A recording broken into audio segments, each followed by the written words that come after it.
추석감사 주일을 맞이해서 함께 나눌 주의 말씀은 사도 바울의 고린도후서 9장 10절 말씀을 갖고, 말씀의 제목은 파종은 나의 목, 수확은 하나님의 목이라는 제목을 갖고 말씀을 나누겠습니다. 부제는 추석감사절이 내게 주는 질문이라는 제목을 갖고 하나님의 말씀을 함께 나누겠습니다. 말씀을 증언합니다. 성숙한 사람은 아름다움과 추함을 분간할 눈을 갖고 있습니다.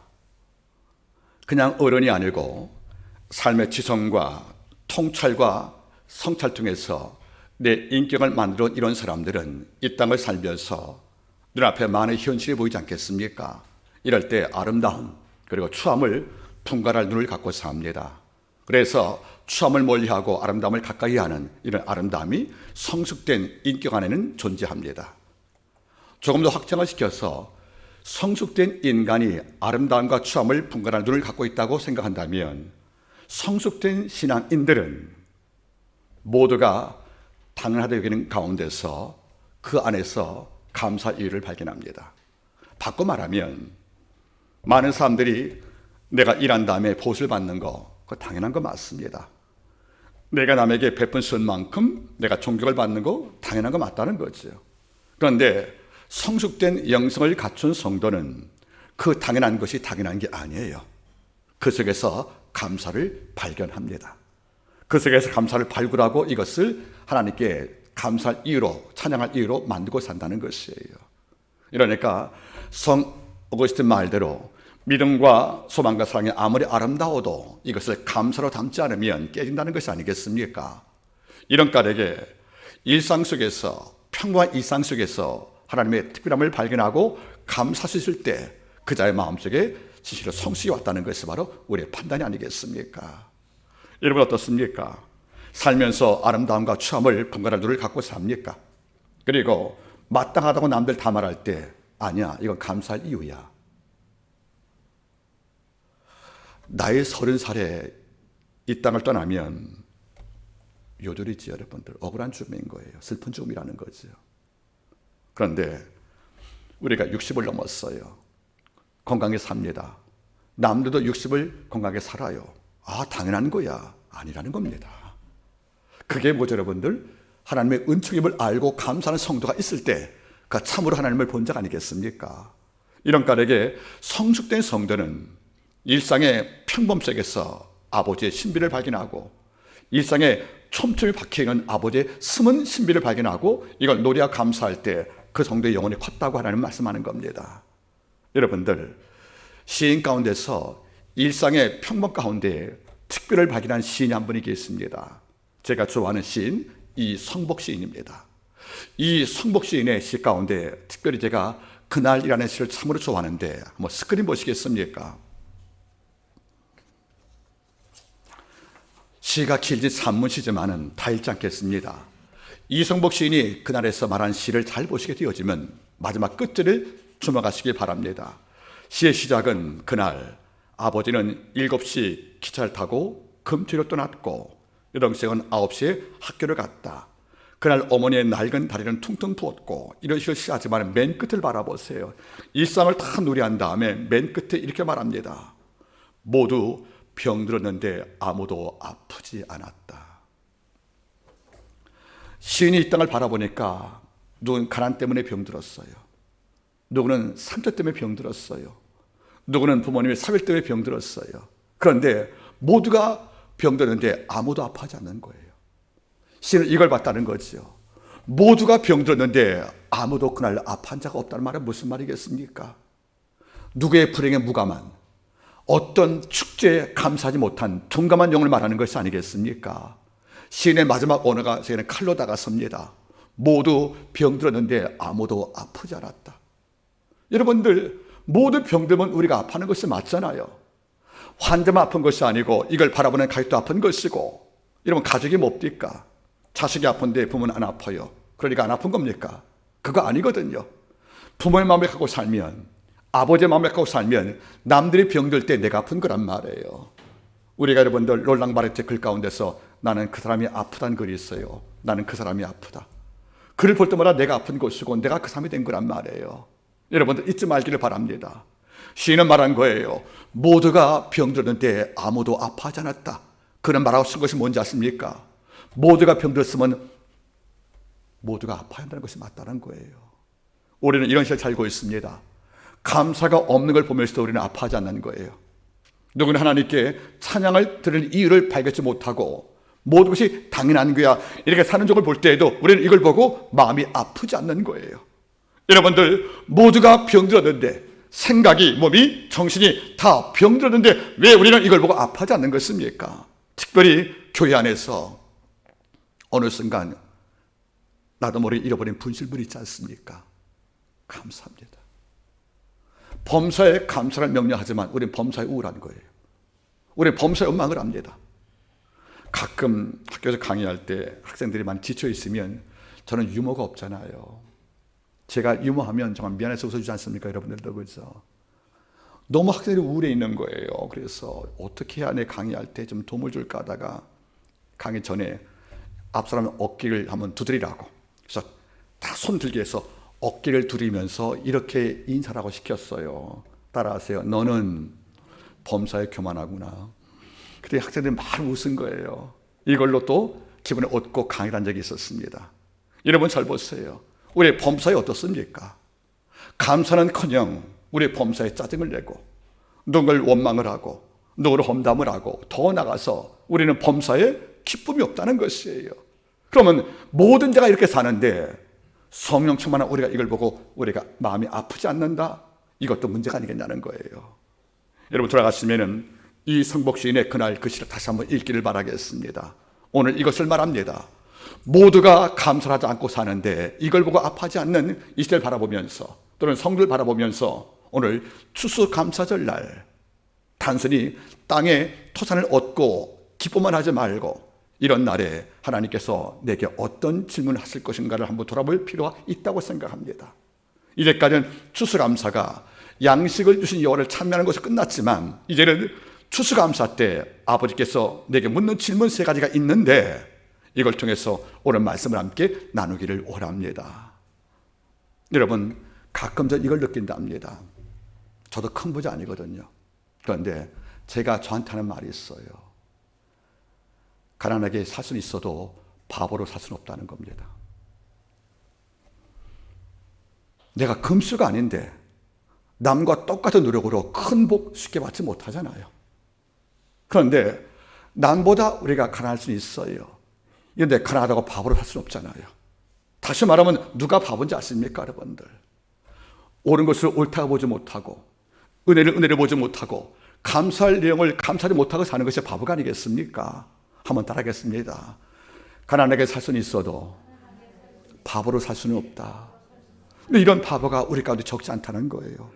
하나님이 많은 복을 주었어요. 그 복이 남과 비교할 때 적을 수는 있겠죠. 그런데 칼빈은 말한 거예요. 당신이 받은 복이 남과 비교할 때 설사 적게 보여도 당신에게는 충분한 걸 주신 거라는 거예요. 아버지가 내게 준 복은 남과 비교해서 크다 작다 결정하는 게 아니라는 겁니다. 하나님은 내게 알맞은 양을 주었다는 거예요. 여러분 어린아이에게 용돈은 10,000원 안쪽이면 충분하잖아요. 이걸 환갑 맞은 어른께 만원들은 마음 안 되잖아요. 각자의 만족도 다르기 때문에 아버지가 그에 어울리게 주었던 것이 뭡니까? 물도 필요하지만 넘치면 홍수가 되거든요. 아이에게 알만큼 복을 준 것이 무슨 말이겠습니까? 적당하게 주어서 그 삶을 누리는 것이 아니겠냐는 거예요. 여러분들 우리 바라보시기 바라겠습니까? 올 한 해 동안에 남과 비교할 때 내 소산 적을 수 있습니다. 내 받은 복이 정말 통장 잔고로 비교한다면 우리는 empty, 비어있고 남과 비교할 때 초라할지 모르겠습니다. 그런데 조심하세요. 이것이 아버지께서 내게 준 복이 없다고 결정하시면 안 되는 겁니다. 그것이 아버지가 내게 어떤 복을 주었어 하고 묻는 질문 되시면 안 된다는 것이에요. 왜? 이미 아버지는 통장 잔고 액수와 다른 복들로 내 삶을 채웠다고 우리가 믿을 때 이게 감사 이거 되는 것이 아니겠습니까? 누가 비교해서 내가 감사하고 누가 비교해서 내가 행복이 결되는 것이 아니라는 것이에요. 내 스스로가 불행하지 않고 내가 감사 이유가 충분히 있다고 믿으면 그런 충분히 행복한 자입니다. 오늘 이 부분을 갖고 추수감사 때 나는 감사할 게 별로 없어. 올해 나는 정말 너무 가난하고 힘들었어. 아버지가 내 땅에 뭘 줬다는 것이야. 이렇게 접근하시면 추수감사주는 우리에게 아무런 의미가 없다는 겁니다. 오늘은 이 절기를 맞이해서 다시 한번 묵상할 성찰할 일의 말씀을 함께 나눠보겠습니다. 오늘 본문은 고린도후서 9장 10절 말씀이에요. 말씀 알아보시면은 심는 자에게 씨와 먹을 양식을 주시는 이가 너희 심을 것을 주사 풍성하게 하시고 너희 열매를 더하게 하시리라 말씀을 주었습니다. 물론 이 말씀이 나온 배경은 사실은 헌금 문제였어요. 이 9장 말씀은 사실 연보 문제입니다. 이게 왜 나왔냐면 모교회 예루살렘 교회가 7년 기글 때문에 성도들이 가난 속에 빠질 때 사도 바울이 이반 교회에게 부탁을 했습니다. 우리 구제 연금 좀 하자고. 그래서 마게도냐 교회라는 가난한 교회가 예물을 많이 보내어서 바울이와 디도가 이걸 준비하고 그 교회에게 전달할 것인데, 그 당시 소아시아 교회에서 제일 부자였던 고린도 교회가 1년 동안 연보를 안 보내는 거예요. 가난한 교회가 어려운 교회를 돕겠다고 정말 고린도후서 9장 말씀 보시면 저가 힘에 지칠 만큼 했다는 거 아니겠습니까? 그 어려운 가운데 힘을 들여서 그 모기를 돕자고 다 동참을 수많은 교회가 했는데, 가장 부유한 항구 도시에 있던 고린도 교회가 1년 동안 그걸 듣고도 꿈쩍도 안 한 거예요. 그러니까 바울이 왜 아팠다는 거죠. 왜 이런 은혜의 일에 동참하지 않냐고 말씀하시면서 이 말이 나온 거죠. 심든 자, 여기서는 농사법을 비유해서 말씀한 거죠. 너희가 가난한 자에게 선과 의를 심어주면 아버지가 그 심은 자에게 심은 만큼 공간에 비는 것이 아니고 먹을 양식을 주신다. 그리고 풍성을 주시니까 연보에 참여해서 어려운 성도 돕자는 말씀이 이 본문의 배경일 것이란 말이에요. 그런데 그 연보와 구제와 연관되지 않고도 이건 농사법이니까 추수감사 때 우리가 묵상을 마셔서 충분한 생각을 하여 이 말씀을 제가 선택을 했습니다. 이 말씀은 모두 세 문단을 구성이 되어 있습니다. 출발이 하나님은 누구시냐는 거예요. 심는 자에게 씨와 먹을 양식을 주신 분이라고 바울이 고백합니다. 두 번째는 어떤 단위입니까? 그 다음에는 심을 자란 말이 등장하는 것이고, 그 결과 세 번째는 풍성한 말이 등장하는 것이에요. 단 한 절 문장이지만은 이것은 세 가지 줄을 담고 있습니다. 첫째는 뭐죠? 하나님이 어떤 분이시냐? 두 번째는 너는 심는 자냐? 세 번째는 뭐죠? 심은 이의 아버지가 자라간다는 겁니다.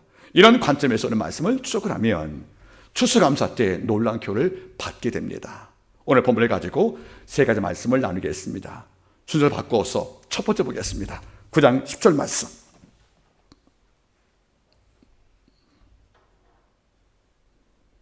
심는 자에게 씨와 먹을 양식을 주시는 이 하나님이시죠.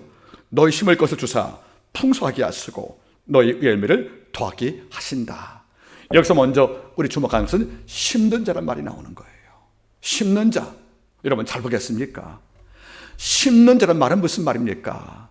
농사를 짓는 분이 봄의 땅에 파종을 했다는 거예요. 여러분 잊지 마세요. 파종 없이 추수 없다는 겁니다. 하나님은 추수감사 때 우리에게 첫 번째 묻고 있습니다. 너는 심는 자라는 거예요. 즉 노동하는 자라 묻고 있다는 거였습니다. 여러분 잊지 마십시오. 심는 자는 농부인데 겨우 내내 땅을 위해서 거름 준비하고 봄 되면 객토를 하고 여러분들 거기다 씨를 파종을 합니다. 이런 과정 없이 가을날 추수에 대한 기대는 없다는 것이 아니겠습니까? 추수감사 때 첫 번째 질문이 뭔지 아십니까? 너는 심는 노동을, 심는 일을 게으르지 하지 말라는 겁니다. 추수감사 때 우리는 풍성한 과일을 보고 곡식을 위하고 우리는 기뻐할지 모르겠지만 봄에 심는 파종의 노력을 다한 자에게 주어지는 풍성한 선물이 오는 것이기 때문에 우리의 봄의 파종이 없다면 가을 추수가 없기 때문에 하나님 먼저 물으신 것입니다.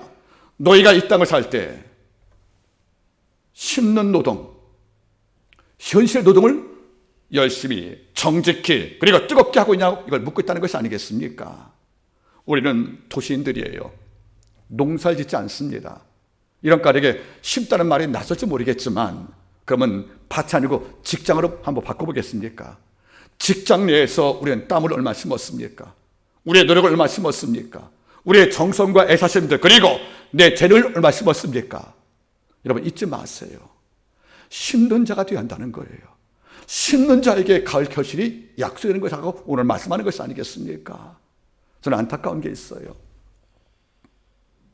많은 사람들이 갈라디아서 6장 말씀 7절 심은 대로 거둔다는 말을 알면서도 삶 속에 심지를 않습니다. 여러분들, 땅이 아무리 기름지어도, 그리고 아무리 좋은 날씨가 주어져도 내가 씨를 준비해서 그것을 밭에 심지 않으면 그 밭은 아무리 좋아도 가을에 내게 줄 것이 아무것도 없다는 겁니다. 그런데 게으른 사람은 씨를 갖고도 심지 않는 거예요.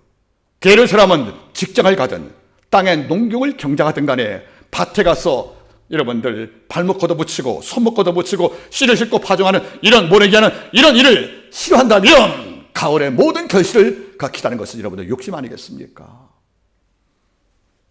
많은 사람들이 심는 노동을 어렵다고 거부합니다. 물론 노동은 어려운 거예요. 시편 126편 5절 말씀 알아보시면 눈물을 흘리며 씨를 뿌린 자란 말이 나옵니다. 그러면 기뻐를 건단 말이 나와요. 근데 우리는 말씀 바라볼 때 씨를 뿌린단 말은 이해하는데 왜 눈물을 흘리며 뿌린단 말이 우리가 궁금하지 않겠습니까? 이것은 씨를 뿌리는 일이 쉽지가 않다는 거예요. 눈물을 흘릴 만큼 어려운 노동이라는 겁니다. 왠지 아십니까? 우리의 파종은 3월일지 몰라도 농부의 농사짓기는 겨울쯤 시작되는 거예요. 겨우 내내 여러분들 거를 만듭니다. 그리고 파종 전에 땅을 검사해서 납볼 때는 좋은 땅을 옮기려 객투하는 거예요. 그리고 씨를 심은 경우에 씨가 성장하지 못하면 죽은 씨 자리에 또 씨를 뿌리는 음씨, 이걸 또 뿌린단 말이에요. 여러분들 거름 준비하죠. 그리고 객투해서 씨를 뿌렸지요. 그거 기대한 겁니다. 근데 씨가 발화가 안 되고 성장이 안 될 때 어디 가서 죽은 씨 자리에 또 씨를 뿌린 것이 바로 음씨를 뿌린다고 하지 않습니까? 음씨를. 이런 과정이 너무 어렵다는 거예요. 그래서 히브리 시인은 말하는 거죠. 씨를 뿌리는 것은 눈물을 흘릴 만큼 어렵다는 겁니다. 영어로 볼 때 여러분들 노동이란 말이 뭐예요? 레이버입니다. LABOR. 이 노동이란 말이 레이버란 말이 라틴 말 라보레에서 왔어요. 라보레가 뭔지 아십니까? 여러분들 여인이 자녀를 출산하다는 뜻이에요. 출산. 우리 아이를 낳았잖아요. 그 고통 얼마나 큽니까? 여러분들. 그 라보로 출산의 고통이 노동과 같기 때문에 영어로 레이버가 나온 겁니다. 그런데 여러분들 여인들이 출산할 때 고통은 있지만 왜 견딥니까? 얼마 후에 생명이 태어나는 것이니까, 결실이 있는 것이니까. 그러니까 노동도 맛있다는 거예요. 노동도. 우리가 땅을 경작하고 객투를 하고 여러분들 씨 뿌리고 음식 뿌리고 또 벌레 잡고 약을 주고 추수하는 모든 과정이 쉽지 않기 때문에 씨는 말하는 겁니다. 눈물 흘리며 씨를 뿌린다는 거예요. 근데 우리는 눈물 흘리며 씨를 뿌리고 싫다는 거예요, 여러분들. 그래서 밭을 먹어도 심지 않기 때문에 우리는 가을날에 빈소 갖고 결맞하는 것이 아니겠습니까? 여러분들, 하나님께서는 추수감사 때 묻습니다. 너는 심는 노동을 기꺼이 감사하겠냐는 거예요. 그게 어렵다고 심지 않으면 의미가 없다는 것이 아니겠습니까? 여러분 돌아보세요. 성경은 심는다라는 것에 굉장히 강조를 두고 있습니다.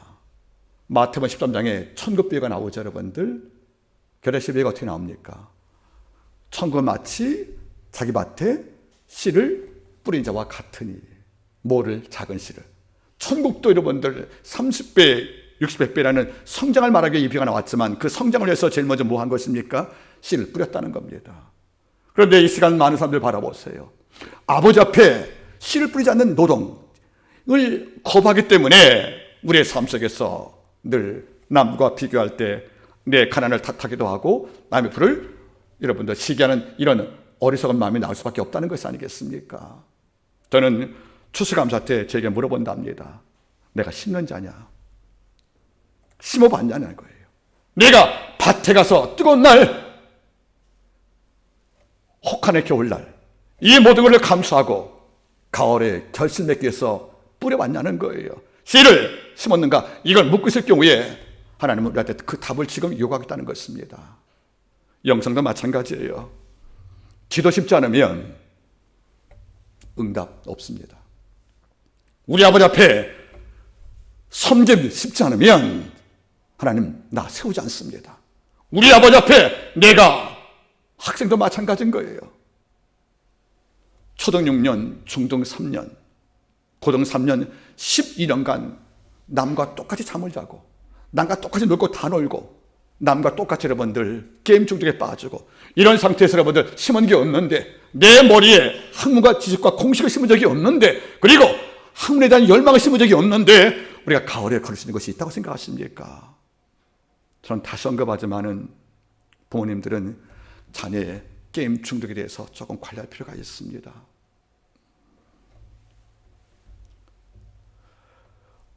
월드의 작가 헨리 데이비드 소울은 이렇게 말했지 않습니까? 인간은 도구를 만들고 자기가 만든 도구의 도구로 살아간다고요. 휴대폰 우리가 만든 거 맞아요. 거기 We are all tied 꽁꽁 묶여서, 제가 너무도 속상한 게 뭐냐면 오전 기도 마치고 집에까지 걸어가는데 횡단보도를 몇 번 건너가잖아요, 그죠? 그 짧은 시간에 사람들이 다 휴대폰을 보고 있는 거예요. 그러니까 제 속으로 하나님께 그런 기도합니다. 하나님 아버지, 남는 시간에 휴대폰 볼 것밖에 없는 사람, 남는 시간이 되면 휴대폰 외에는 할 것이 없는 사람이 얼마나 슬픈지 모르겠어요. 어느 순간 여러분들 손 안에 우주라고 휴대폰을 끌고 앉아가지고 우리가 묶임을 당하여서 이거 외에는 남는 시간 할 것이 아무것도 없단 말이에요. 아, 이거 뭐 다 게임을 하고 있습니다. 모르겠습니다. 그 유익에 대해서만큼은. 분명한 사실은 뭔지 아십니까? 남들 다 하는 거 다 해가면서, 그래서 지금도 그렇습니다. 아름다워지기 위해서 음식을 조절하는 분들 많이 계신 거 제가 알아요. 그 쉽지 않다는 겁니다. 아름답기 위해서. 어떤 분들은 자기의 발음 규정을 위해서 수없이 애쓰기도 하고요. 어떤 분들은 여러분들 시력을 잃지 않고 책을 오래 보려고 어두운 곳에서 책 보지 않는 이런 모든 수그름을 다 갖춘 다음에 이것이 가능한 것인데, 우리는 이게 어렵다고 눈물 흘린 일하고 우리가 권고하다고 그 일을 거부하니 가을에 걸 것이 없다는 것이 아니겠습니까? 우리의 실패를 타인의 몫으로 돌리면 안 됩니다. 우리가 게으른 겁니다. 우리가 심지 않은 것이라는 거 아니겠습니까, 여러분들? 제가 여러분들 많이 언급했잖아요. 기도 없으면 어떻게 됩니까? 아무 일도 발생하지 않는 거예요. 제가 몇 번씩 말하지 않습니까? 기도하면 때로 우연같이 보이는 일이 참으로 많이 발생한다. 그런데 기도 안 하면 그 우연 같은 일도 발생하지 않는다는 겁니다. 여러분, 심고 있습니까, 여러분들? 이거를 헌금 문제에 국한하지 말기를 바랍니다. 저는 그런 관점에서 보지 않습니다. 오늘 본문은 이렇게 보고 있습니다. 당신이 가을에 결실을 기다리는 열망만큼 그 뜨거움으로 땅에 농사에 투입되는 열정을 심으냐는 거예요. 믿음도 마찬가지예요. 부지런히 하나님의 말씀을 경작을 하고, 부지런히 골방을 왔다 갔다 하고, 부지런히 내 성전에 와서 하나님을 만나는 이런 작업을 계속 심을 때 아버지가 우리 말대로 뭐 하나 줄 거라도 있지, 여러분들. 근데 우리는 심는 일을 너무 소홀히하고 밭을 바라고 가을에 얻을 소득만 생각하니 하나님 보실 때는 안타까울 수밖에 없다는 것이 아니겠습니까? 여러분들, 역대상 29장 끝을 보면 다윗의 죽음이 나와요. 그런데 다윗의 죽음을 평가할 때 하나님의 말씀은 이렇게 말했습니다. 다윗이 늙어 죽을 때까지 여호와께서 그를 존귀하게 세웠다. 늙어 죽을 때까지 아버지가 부와 존귀를 다윗에게 남겨주었다는 거예요. 그러면 역대상 29장 그 끝절 다윗의 임종을 역사사가 기록할 때 한 문장이에요. 그는 죽을 때까지 끝까지 처음부터 부와 귀가 안 들어왔던 인물로 남았다는 걸 기록했단 말이에요, 여러분들. 그게 일평생 전기 작가의 기록입니다. 그러면 죽을 때, 늙을 때가 되면 다 여러분들 우리가 곤고하고 마음이 우울해지고 허무하고 다 무너진 것이 일생인데, 늙을 때에도 곤고함이 없었고, 늙을 때도 허무가 없었고, 늙을 때에도 이 땅을 살면서 실패를 모르고 살던 것이 아니겠어요? 그 이유가 뭔지 아십니까? 다윗은 젊을 때보다 전쟁 때 수많은 기도를 했다는 겁니다. 그 기도가 노래가 되었고, 그 노래가 바로 시편 되었고, 이것을 우리가 읽고 있는 것이 아니겠습니까? 이 다윗은 전쟁터에서 잠을 잘 때에도 기도와 말씀을 심었고, 이 결과 인생 가을 겨울 맞이할 때 다윗은 걸을 것이 많다는 것이 아니겠습니까? 목회자는 예언자는 아닐지 몰라요. 근데 예언자의 본성은 좀 있답니다. 성도 바라볼 때 하나님을 향하는 마음의 열정과 그 단면적인 뜨거움을 제가 지켜볼 때가 있어요. 뭘 해도 하나님께 뭘 해도 정성을 다하고, 뭘 해도 열정을 다하고, 뭘 해도 하나님 앞에 전폭적으로 의뢰하는 자들, 다니엘이 사자굴 속에서 먹히지 않고 산 것을 뭐라고 그래요? 여호와가 이미 천사를 보내어 그에게 막아주었으니 이는 다니엘이 여호와를 의뢰하였습니다. 어느 순간 하나님을 의뢰했던 그 열정을 심었을 경우에 아버지가 그에게 사자 입을 막는 기적을 맛보게 한 것이 아니겠습니까? 여러분, 심는 자가 되어야 합니다. 일부 설교자는 이걸 헌금으로 제한시켜서 자꾸 헌금을 강요할지 몰라도 저는 그렇게 하는 것보다 더 큰 의미가 있다는 거예요. 우리 아버지 앞에 내가 땀을 심으면 아버지가 기쁨을 거두게 할 것이고요, 내가 열정과 그리고 뜨거운 마음을 심으면 아버지께서 우리 수강과 이상으로 천국 반격시 30배, 60배, 100배가 되는 겁니다. 심지 않으면 30배도 기도 못하는 거예요. 60배, 100배도 기도할 수 없다는 거 아니겠습니까? 오늘 추수감사 앞에 우리 단 앞에 지금 많은 과일과 야채가 쌓여 있습니다. 누군가 심었기에 여러분들 메론이, 지금 감이, 여러분들 호박이, 바나나가 우리 앞에 있는 겁니다. 농부가 눈물 흘리는 것이 싫다고 모든 이 땅 농부가 밭에 갈 겁했다면 우린 가을에 이 곡식을, 이 과일을 맛볼 수가 없다는 겁니다. 추수감사 때 아버지가 첫 번째 말합니다. 얘야, 가난하게 살 수 있어도 바보로 살지는 말거라. 네가 바보가 되는 것은 감사할 줄 모르는 것이다. 그런 자의 특징은 뭔지 아느냐? 내 손에 소득이 없다고 불평한다. 그 이가 뭔지 아느냐? 심지 않은 걸 모르고 있다는 겁니다.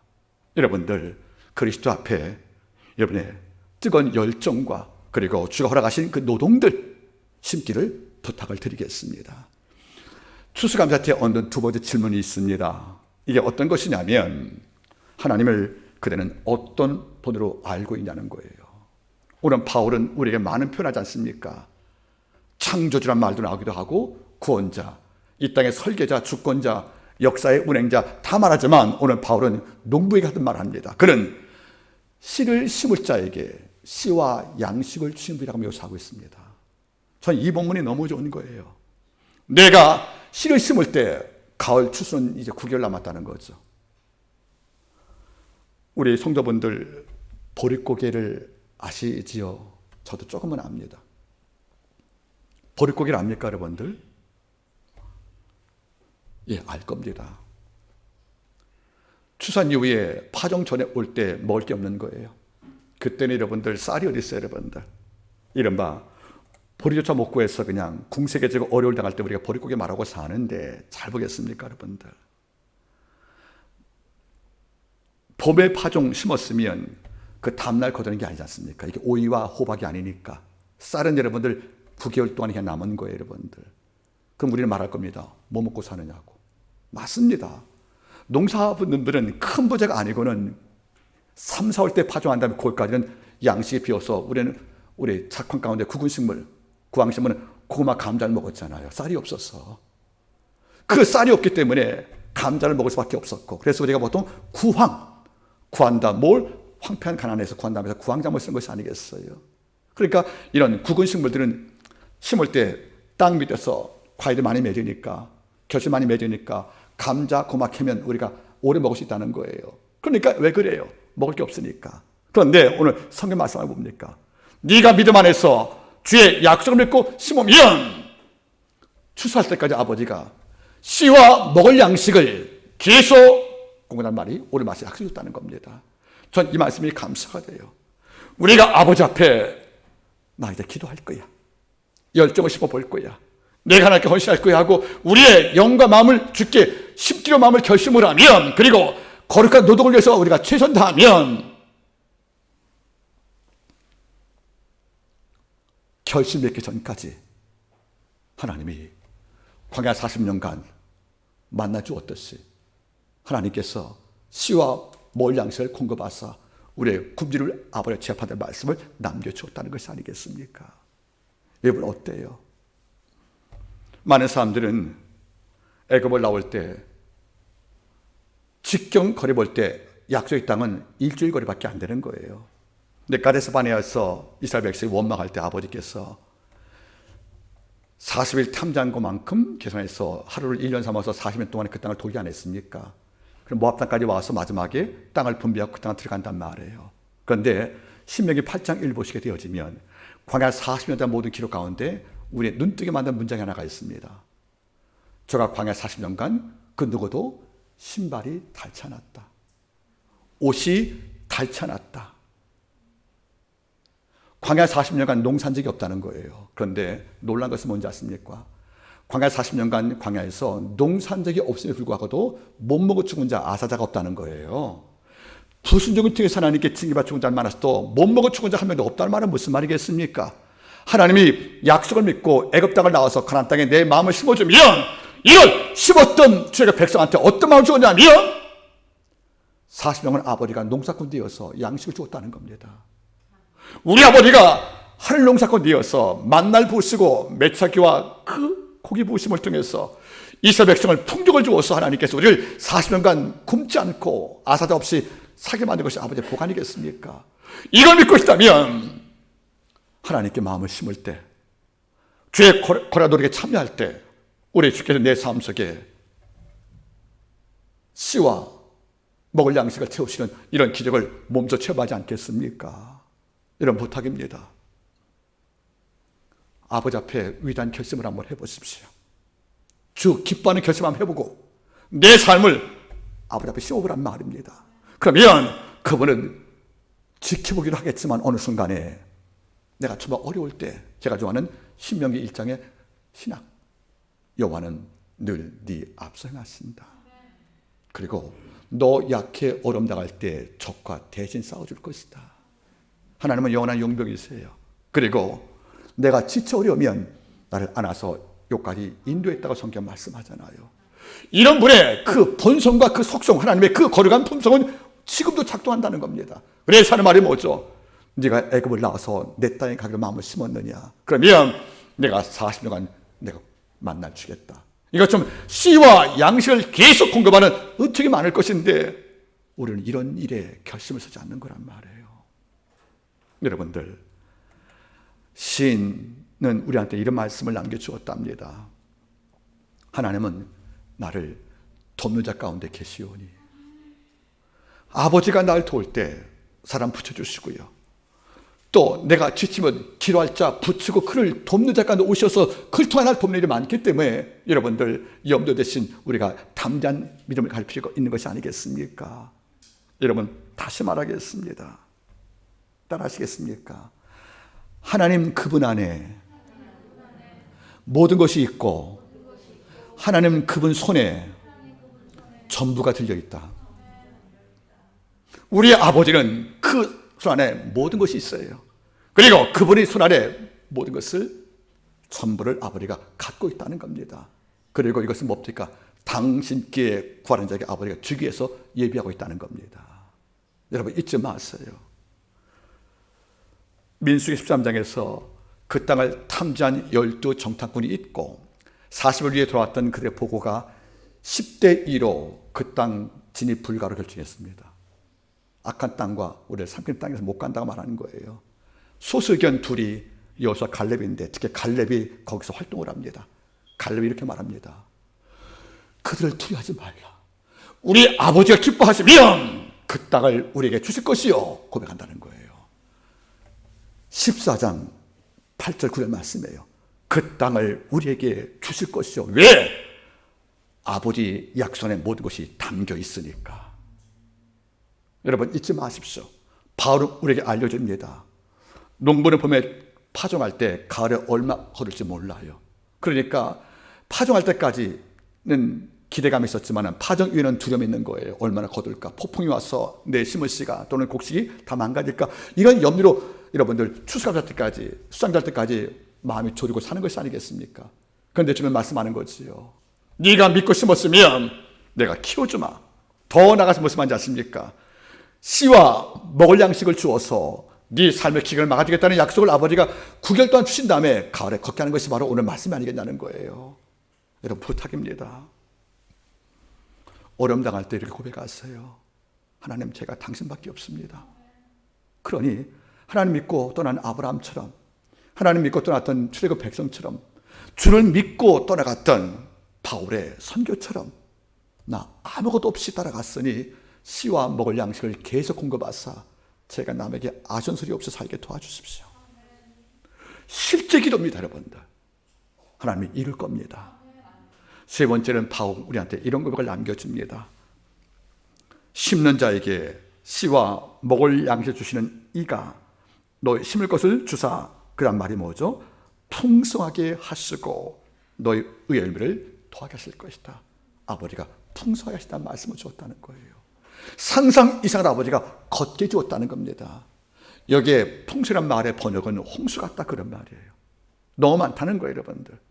우리 아버지가 심은 자에게, 즉 다시 말하면 하나님께 마음을 두고 노동하고 거룩하게 사는 자에게 어떤 복을 주었냐면, 우리의 목적이 이르기 전까지 그 과정이 어려울까 봐 씨와 먹을 양식을 줌으로 돕는 그분께서 마지막에는 우리가 받는 선물은 풍성이라고 말씀하는 겁니다. 여러분 잘 보십시오. 풍성은 먹고 남았다는 거잖아요. 풍성은 쓰고 남은 것이 않습니까? 풍성은 부재가 없다는 것이 아니라 넘치는 것이 아니겠습니까? 이런 약속을 주었다는 거예요, 여러분들. 저는 가끔 이번 주에 제가 참 좋아하는 우리 한마교회 성도를 기도하고, 또 우리 토기장에 기도하고, 또 우리 이온 프린팅 기도하고, 제가 사랑하는 우리 남원에 계시는 우리 하늘을 성경을 위해 중보 기도할 때 하나님께서 이런 말씀을 주셨습니다. 우리가 늘 하는 기도, 역대상 29장 우리 12절 말씀에 나오는 다윗의 마지막 기도 있지 않습니까? 성전 봉헌 기도. 이 기도가 마음에 또 불같이 밀려오는 거예요. 부와 기가 주께로 말미암고 또 주는 만유의 주자가 되사 손에 무엇이 있어요? 권세와 능력이 있사오니 모든 자를 크게 하심과 강하게 하심이 주의 손에 있나이다. 이게 아버지가 주는 풍성이란 말이에요. 부와 기만이 아니라 권세와 능력들, 크고 강하게 하심들, 이런 많은 것을 당신께 마음을 심은 자에게, 그리고 당신께 바짝 엎드려 하나님께 뜻을 둔 모든 자에게 우리 아버지가 역대상 29장 12절 말씀에 모든 복을 아버지가 줄 만큼 풍성한 능력이 있다는 것이 아니겠습니까? 전 지금도 그렇답니다. 혹 제가 약간의 지혜가 있다면, 혹 제가 조금의 실력이라도 있다면 그건 아버지의 선물입니다. 못난 저에게 풍성을 주신 아버지의 결과물로 제가 누리고 사는 거지 제가 만든 게 아니라는 거예요, 여러분들. 여러분 잊지 마세요. 아버지는 족골도 합니다. 심는 자가 되라는 겁니다. 그러면 수확은 내가 풍성 주겠다는 거예요. 바꿔 말하면 파종은 네 몫이고 수확은 내 몫이라는 겁니다. 그런데 심지 않으면 아버지가 하실 일이 없다는 거예요. 우리가 성경을 바라보세요. 하나님은 많은 백성을 불러 종을 삼으셨습니다. 그런데 게으른 자 쓴 적이 없다는 겁니다. 게으른 자는 변명이 자기 언어예요. 그래서 심을 일이 없다는 거죠. 심지 않으니까 땅이 어떻게 스스로 열매를 맺을 수 있겠습니까? 가을에 그는 빈쓸 수밖에 없다는 겁니다. 오늘 추수감사절기를 맞이했습니다. 땅에 소산을 거두었든 내 영적 소산을 거두었든 간에 각자가 판단하시길 바랍니다. 지금 나는 풍성을 약속한 그분의 말씀대로 풍성을 누려왔는지, 지금 풍성이 내 앞에 있는지 아니면 빈약함이 있는지, 그 이유를 거꾸로 올라가다 보면 심는 거에서 결정되었다는 겁니다. 여러분들 잊지 마십시오. 추수감사절기는 아버지가 주신 이 땅과 삶의 모든 결실을 기뻐하고 하나님을 찬양한 날입니다. 그런데 우리가 여기에 끝나지 말고 이거를 얻기 위해서 이루신 아버지의 그 사랑, 그리고 더 나아가서 나는 무엇을 심을 만큼 거룩한 노동에 참여했는가, 이걸 묻는 질문이 반동반될 경우에 이 추수감사절기가 영육간에 완성되는 것이 아니겠습니까? 말씀을 제가 맺기를 원합니다. 하나님께서는 주시는 분이십니다. 믿음 주시고 구원 주시고 천국 주시고 치유 주시고 위로 주시고 그리고 은혜 주십니다. 그러나 주신다는 것 때문에 우리가 받을 준비가 안 되면 의미가 없다는 거죠. 받는 것이 성경 말씀하는 겁니다. 준비되었느냐, 준비했냐는 것이에요. 네가 심었냐는 거 아니겠습니까, 여러분들? 게으르로서 심지 않고 기도 심지 않고 말씀을 심지 않고 내 삶 속에서 여러분들 섬김, 배려, 겸손 심지 않으면서 우리 아버지 앞에 의열매를 거둔 말씀은 여러분들 어불성선 될 수가 없다, 그런 말 아니겠습니까? 오늘 말씀을 제가 맺기를 원합니다. 성숙한 사람은 아름다움과 취함을 분간할 눈을 갖고 삽니다. 그래서 아름다움을 찬양하고 추함을 멀리합니다. 성숙한 성도는 남들이 모두 당연한 거라고 인정하는 이런 일 속에서 감사 이유를 찾습니다. 이런 까닭에 삶에 하나님에 대한 경탄과 설렘이 있다는 겁니다. 이런 자는 돌아보면 늘 심기를 좋아합니다. 땀을 심었고 수고를 심었고 노동을 심었고, 그래서 눈물 흘릴 만큼 힘든 10분이 자고 있지만 이걸 감수할 때 성경 말씀하죠. 기쁨으로 단을 거둘 거라고요. 오늘 이 가을에 기쁨으로 단을 거두어서 여러분의 가을에 영육의 추수가 복되기를 바라는 것입니다. 특히 우리 한마음교회 모든 성도분들은 영혼의 장성을 위해서 많은 결심의 길을 주 이름으로 함께 축복합니다. 기도하겠습니다.